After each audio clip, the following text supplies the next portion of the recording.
I am Ms.V.Santhiya, Assistant Professor of B.Voc Marine Food Processing and Preservation Technology, A.D.M.College for Women, Autonomous, Nagapattinam. Today, let's see about fresh fish quality. Objectives. The objective of quality assessment of fish is to assess the maintenance of improvement of probability by minimizing customer complaints about quality, and hence to avoid the loss of profitability can also occur when fish products do not comply with local or national regulations. Most often, quality refers to the aesthetic appearance and freshness or degree of spoilage which the fish has undergone. It may also involve safety aspects such as being free from harmful bacteria, parasites or chemicals. Essentially, the objective of fish and fish product assessment is to avoid the ingestion of contaminated food, to evaluate the nutritive value of food by detecting the presence of biological, chemical and physical hazards, and in the end to ensure the safety of consumer. Fresh fish quality. Fish is a healthy product.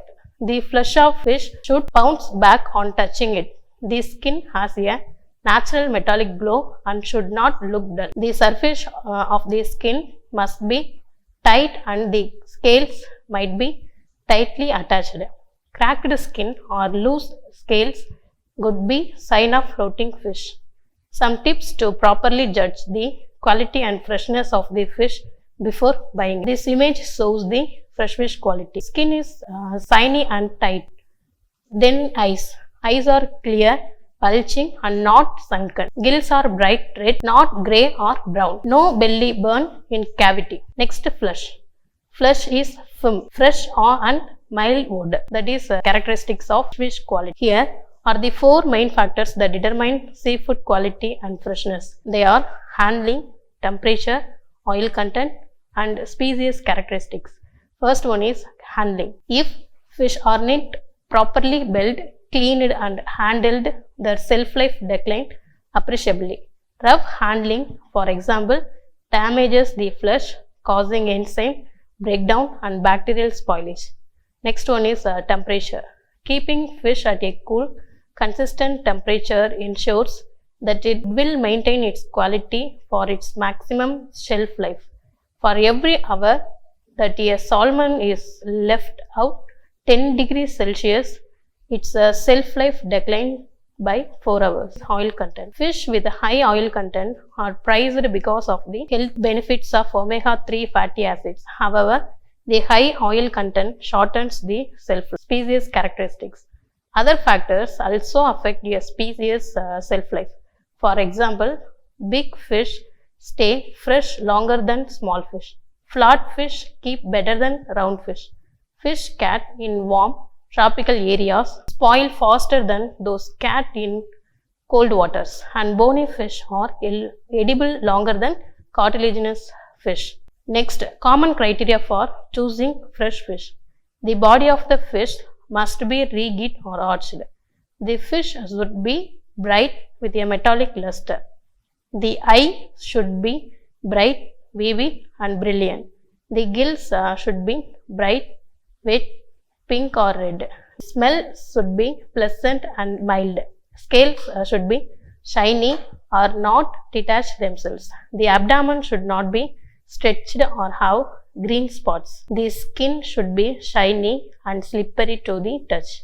In all cases, avoid buying a fish without eyes or head or already scaled. For example, mullet.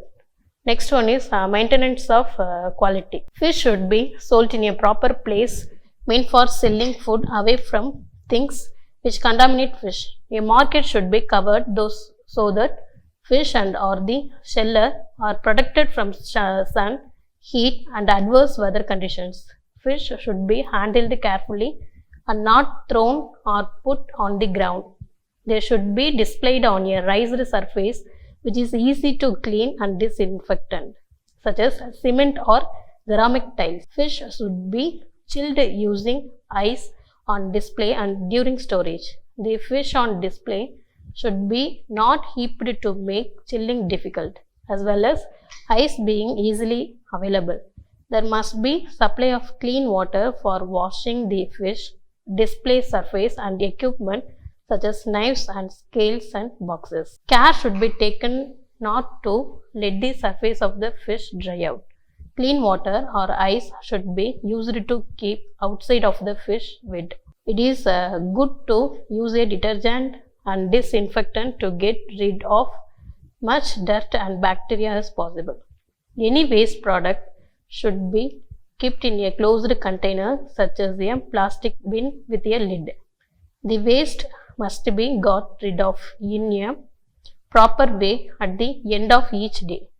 Any fish which is stored must be kept on ice in a proper insulated, easily cleanable box designed for food. Good icing practice should be used. The market area should not have animals or pests present and pest control must be applied. If a chill or cold store is available, then this should be used for storing fish which have been iced and or in proper containers such as insulated boxes. Fresh fish must be displayed separately from cooked or processed product to avoid cross-contamination. Next one is intrinsic quality. Intrinsic quality refers to some of attributes that are inherent in raw material. It is affected by factors such as fish species, size, sex, condition, composition, parasites, and other organisms, naturally occurring toxins, contamination with pollutants, etc. Factors affecting intrinsic quality cannot be controlled. Extrinsic quality. Extrinsic quality refers to some of effect of all the treatments that the fish receives after catch till it reaches consumer.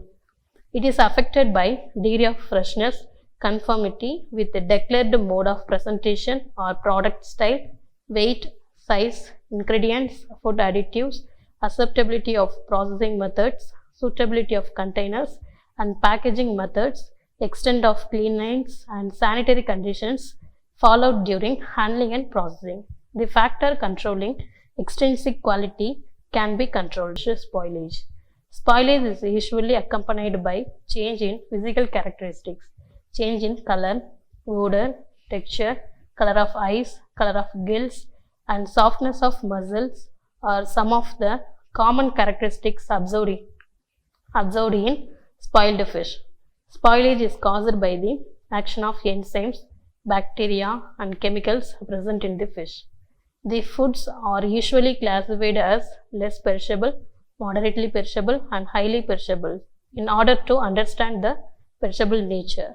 Cereals, nuts, and grains are included in less perishable and more stable category. Vegetables as moderately perishable and seafood as highly perishable food items.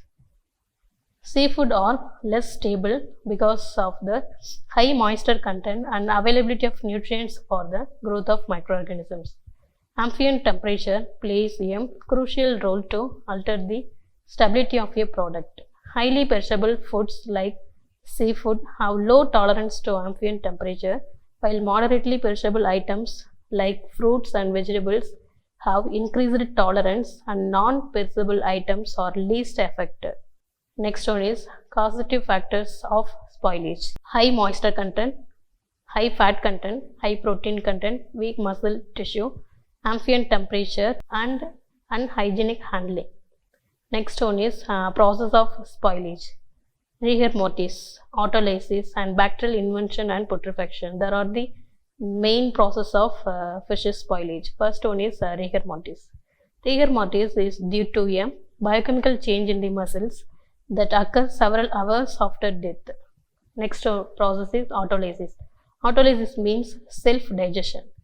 Third process is bacterial invention and putrefaction. It refers to the contamination of fish resulting in an undesirable change in the color, texture, flavor, odor, appearance, etc. Spoilage of fish is also called putrefaction.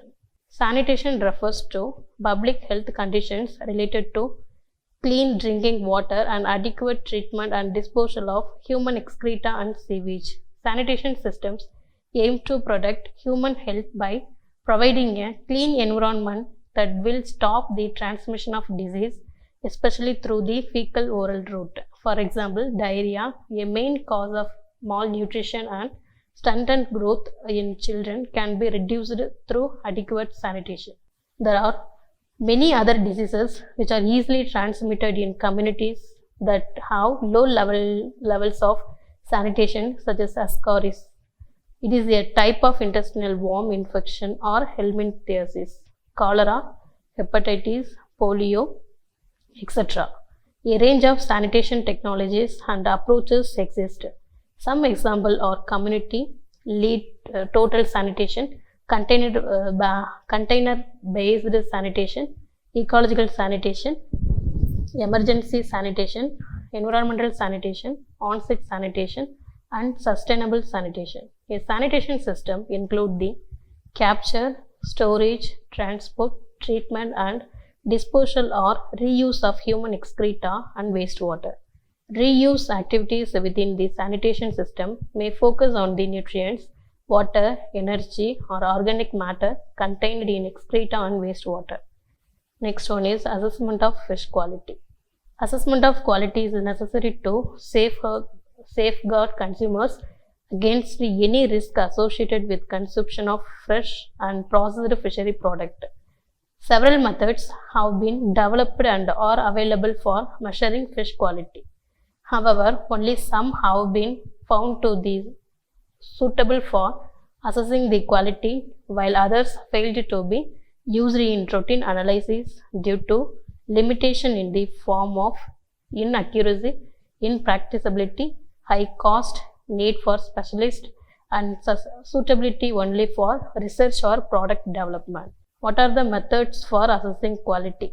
The methods of assessing fish quality can be conveniently classified into following groups. They are sensory methods, physical methods, biochemical methods, microbiological methods, statistical methods. First method is sensory method. Sensory evaluation have been defined as a scientific discipline used to evoke, measure, analyze, and interpret reaction to those characteristics of food and materials as they are perceived by the senses of sight, smell, taste, touch, and hearing. There are also referred to as organoleptic methods. Next method is physical method. The physical method of quality evaluation involves the use of mechanical devices or instruments for size grading fish and shellfish, separating male and females of certain fishes, and for measuring moisture and fat content, degree of spoilage, color, defect, pH, firmness, etc. Third method is the biochemical method. Biochemical or chemical methods are useful in determining the composition of raw material and product, and also in detecting the deteriorations in the product. Fourth one is microbiological method. Microbiological method assess the quality of the product by enumerating the total number of microorganisms or presence or absence of specific microorganisms as indicator of quality in a fixed quantity of product.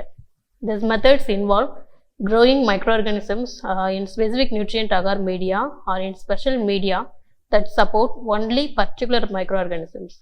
The total number of living bacteria present in a food is variously reported as the total viable count, that is TVC, standard plate count, that is SPC, surface total plate count, TPC, aerobic plate count, APC, or as colony forming units, that is CFU. Final method is statistical method. Assessing the quality of the product involve drawing representative samples for analysis and decision making. For this purpose, statistical principles are to be followed which help in sampling correct number, size, and kind of samples for analysis, as it is not possible to examine every item in a batch of product. However, scientific development in food quality assessment accompanied with innovations in instrumentation techniques have become very useful in measuring product quality. Further statistical methods have also been introduced to ensure collection of representative sample for analysis as to interpret the results. Next, let's see summary. Most often, quality refers to aesthetic appearance and freshness or degree of spoilage which the fish has undergone. It may also involve safety aspect such as being free from harmful bacteria, parasites or chemicals. The most important characteristic of fish in transport is its freshness, and the freshet fish is one of just catch. As opposed to other kinds of meat that require maturing, fish is best sold and eaten fresh, preferably killed right before being cooked. Fresh fish should have a mild scent and moist flesh and appear freshly cut. Don't purchase fish that has a strong fishy odor.